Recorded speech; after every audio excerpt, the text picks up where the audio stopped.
नमस्ते, हीअ आकाशवाणी आहे।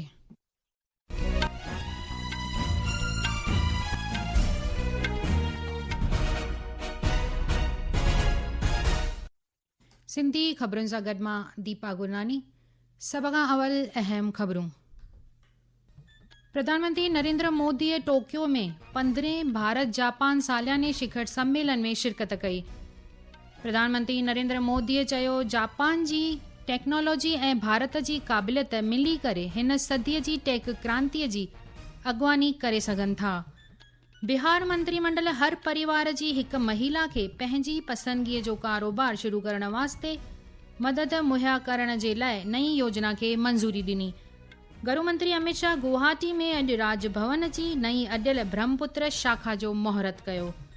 हॉकीअ जे मुहज़िज़ मेजर ध्यानचंद जी जयंतीअ ते अॼु राष्ट्रीय रांदरूं ॾींहुं मल्हायो पियो वञे। ख़बरूं तफ़सील सां ॿुधंदा। प्रधानमंत्री नरेंद्र मोदीअ टोक्यो में जापान जे प्रधानमंत्री शिगेरू इशिबा सां गॾु 15 भारत जापान सालियाने शिखर सम्मेलन में शिरकत कई। इन शिखर सम्मेलन दौरान ॿिन्ही अॻवाननि बाहिमी रिश्तनि नातनि जे सभिनी पहलुनि जी नज़रसानी कई ऐं ख़ासि रणनीतिक तोड़े आलमी भाईवारीअ जे ईंदड़ तबिके खे अॻे वधाइण जे तरीक़नि ते चर्चा कई। गॾियल प्रेस कॉन्फ्रेंस खे ख़िताब कंदे प्रधानमंत्री मोदीअ चयो त हुननि जी मज़ाकरात लाभकारी ऐं सत्यार्थी रही आहे। आज हमारी चर्चा प्रोडक्टिव भी थी और पर्पसफुल भी थी। हम दोनों एकमत है कि विश्व की दो बड़ी अर्थव्यवस्थाओं और जीवंत लोकतंत्रों के रूप में हमारी साझेदारी केवल दोनों देशों के लिए ही नहीं बल्कि वैश्विक शांति और स्थिरता के लिए भी अत्यंत महत्वपूर्ण है। Strong democracies are natural partners in shaping a better world. Shri मोदीअ चयो त ईंदड़ ॾहाके लाइ हिकु रूपरेखा तैयार कई वई आहे। अगले दशक के लिए एक रोड मैप बनाया है। हमारे विजन के केंद्र में investment, innovation, economic security, environment, technology, health, mobility, people to people exchanges and state prefecture partnership, ये प्रमुख बातें हैं। हमने अगले 10 वर्षों में जापान से भारत में 10 ट्रिलियन येन निवेश का लक्ष्य निर्धारित किया है। इन मौके ते जापान जे प्रधानमंत्रीअ चयो त भारत नवाचार जे ज़रिए समूरे विश्व में बदलाव आणे रहियो आहे। हुन चयो त पूरक ऐं आपसी संबंध भारत ऐं जापान ॿिन्ही लाइ लाभकारी आहिनि।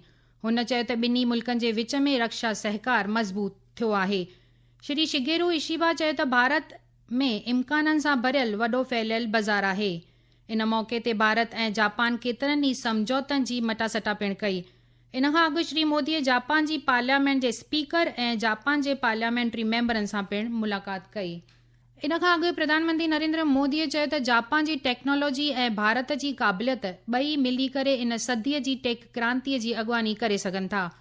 टोक्यो में जापान आर्थिक मंच खे ख़िताब कंदे श्री मोदीअ चयो त जापान टेक्नोलॉजीअ जो ऐं भारत क़ाबिलियत जो पावर हाउस आहे। प्रधानमंत्रीअ चयो त रक्षा ऐं अवकाश खिते बैदि भारत एटमी शक्ति खिते जा दरवाजा ख़ानगी खिते वास्ते खोले रहियो आहे। जापान जी कंपनियुनि भारत में $40 बिलियन खां वधीक जी सीड़प कई आहे। प्रधानमंत्रीअ इन ॻाल्हि ते रोशनी विधी त अॼु भारत में सियासी ऐं आर्थिक स्थिरता तोड़े पॉलिसियुनि में शफ़ाफ़ियत आहे। भारत अॼु दुनिया में तेज़ीअ सां वधंदड़ सभ खां वॾी अर्थव्यवस्था आहे ऐं जल्दी इहो दुनिया जी 3 सभ खां वॾी अर्थव्यवस्था बणिजंदो। बिहार सरकार महिलाउनि खे रोज़गार जा वझ मुहैया करण वास्ते हिकु नई योजना खे मंज़ूरी ॾिनी आहे। मुख्यमंत्री नीतीश कुमार जी सिधारत में थियल मंत्रिमंडल जी बैठक में मुख्यमंत्री महिला रोज़गार योजना खे मंज़ूरी ॾिनी वई। इन जे तहत राज्य जे हर हिकु परिवार जी महिला खे पंहिंजी पसंदगीअ जो रोज़गार शुरू करण जे लाइ माली मदद ॾिनी वेंदी। माली मदद जी पहिरीं किस्त में चूंडियल महिला खे पंहिंजो रोज़गार शुरू करण जे लाइ 10,000 रुपया ॾिना वेंदा। ही ख़बरूं तव्हां आकाशवाणीअ तां ॿुधी रहिया आहियो। ही ख़बरूं तव्हां असांजे YouTube channel air news Gujarat ते पिणु ॿुधी सघो था। वधीक ख़बरुनि जे लाइ असांजी वेबसाइट newsonair.gov.in खे फॉलो करे सघो था। गृह मंत्री अमित शाह असम जे गुवाहाटी में अॼु राजभवन जी नई अॾियल ब्रह्मपुत्र शाखा जो मुहूर्त कयो। इन खां पोइ हुन गोलाघाट में नेशनल साइबर फॉरेंसिक लेबोरेटरीअ जो वर्चुअली मुहरत कयो। श्री शाह हथियारबंद दस्तनि लाइ मुख़्तलिफ़ विकास योजनाउनि जो बुनियादी पथर रखियो ऐं आगाज़ पिणु कयो। राष्ट्रपति द्रौपदी मुर्मू अॼु नईं दिल्लीअ में अवामी खिते जे कारोबारियुनि खे स्कोप एमिनेंस पुरस्कार 2022-23 अता कया। राष्ट्रपतिअ चयो त मर्कज़ी अवामी खिते जा कारोबार आज़ादीअ खां पोइ ई आर्थिक इज़ाफ़े ऐं समाजिक शमूलियत जा शक्तिशाली वाहक रहिया आहिनि। मर्कज़ी नौजवान मामलात ऐं रांदि रूंद मंत्री मनसुख मांडविया चयो आहे त आज राष्ट्रीय खेल दिन के अवसर पर देश को पहला मोंडो ट्रैक मिला है। ये मोंडो ट्रैक दुनिया के 24 कंट्री के पास है, 25वां कंट्री हम बने हैं, जो हमारे एथलीट, पैरा एथलीट सभी को खेलने के लिए बेस्ट एनवायरनमेंट देता है, बेस्ट व्यवस्था उपलब्ध कराता है। ये ट्रैक आने वाले दिनों में देश के कई मेडल के साक्षी बनेंगे। हुन जनाब ॿुधायो त राष्ट्रीय रांदि रूंद ॾींहं जे मद्देनज़र अॼु समूरे मुल्क में 3 ॾींहनि जो रांदि रूंद उत्सव शुरू थियो आहे। इन जो मक़सदु भारत खे हिकु रांदि रूंद जो राष्ट्र बणाइणु आहे। प्रधानमंत्री नरेंद्र मोदीअ अॼु राष्ट्रीय रांदि रूंद ॾींहं जे मौक़े ते मणे मुबारकूं ॾिनियूं आहिनि। राष्ट्रीय रांदि रूंद ॾींहं जे मौक़े ते मुख्यमंत्री योगी आदित्यनाथ हॉकीअ जे जादूगर मेजर ध्यानचंद खे श्रद्धांजलि अर्पण कई आहे। कुझु ख़बरूं रांदि जगत जूं। भारत अॼु एशिया कप पुरुष हॉकी टूर्नामेंट में पंहिंजे अभियान जी शुरूआत पूल ए जी मैच में चीन खे 4-3 तां शिकस्तो करे कई। इन खां अॼु मलेशिया शानदार नुमाउ कंदे बांग्लादेश खे 4-1 तां शिकस्त ॾिनी।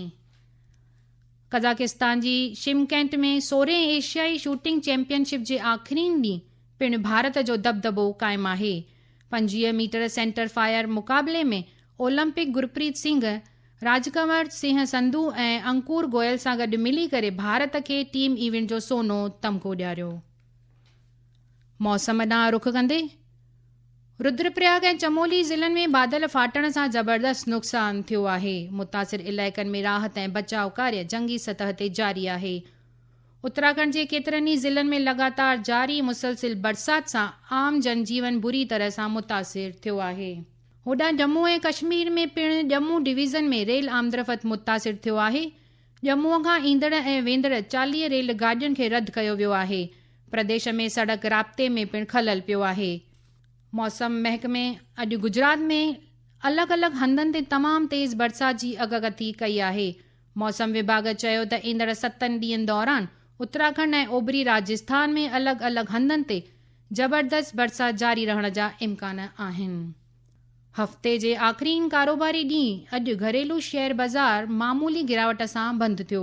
सेंसेक्स 270 पॉइंटुनि जी गिरावट दर्ज कंदे 79,809 ते बंदि थियो। होॾां निफ्टी 74 पॉइंटूं हेठि लही 24,426 ते बंदि थियो आहे। गुजरात जे सूख्यम नंढनि ऐं विचोले उद्योगनि खिते में गुज़िरियल 5 सालनि में 86,418 करोड़ रुपयनि जी सीड़प थी आहे ऐं लॻभॻि 4 लख रोज़गार जा वज पैदा थिया आहिनि। आख़िर में अहम ख़बरुनि ते नज़र विझंदासीं। प्रधानमंत्री नरेंद्र मोदीअ टोक्यो में 15 भारत जापान सालियाने शिखर सम्मेलन में शिरकत कई।